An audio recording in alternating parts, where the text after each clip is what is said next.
গরুর মলমূত্র গরু যখন ত্যাগ করে এটাকে পরিষ্কার আপনারা কিভাবে করেন এবং এটা দৈনিক কতবার পরিষ্কার করতে হয়?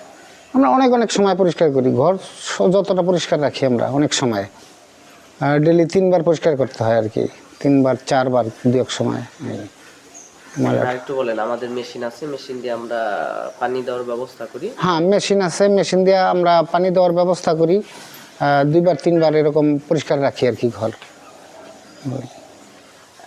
গরুর গোবর থেকেও তো আপনার গ্যাস উৎপাদন করা যায়, সেক্ষেত্রে গ্যাস উৎপাদন করার কোনো পরিকল্পনা আপনাদের আছে? আমাদের আছে, আমাদের মালিক বলছে যে গোবর থেকে আমরা একটা গ্যাস উৎপাদন করবো আর কি। তো আমরা একই জায়গায় গোবরটা রাখতেছি একটা হাউসে, তখন আমরা ওই চিন্তাধারা আছে আর কি আমরা করার জন্য আমাদের মালিকের। এটা কি খুব দ্রুত করবেন নাকি অনেক দেরি হবে? এটা দ্রুত না, শীঘ্রই ই করবো আর কি ইনশাল্লাহ।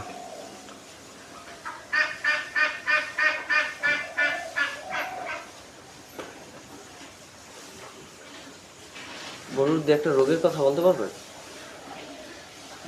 হ্যাঁ, রোগে যে মাছিতে যেমন কামড় দেয় না, তখন আমরা এগুলো মলম বানায় দিই ছাড়িয়া জায়গা, এরকম একটু গাওয়াইলে মলম বানায় দিই ছাড়িয়া জায়গা।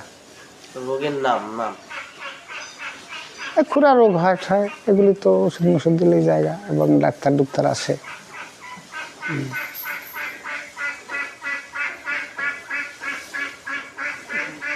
ইনশাল্লাহ কোনো রোগ ঠোক হয় না যদিও। জানা না।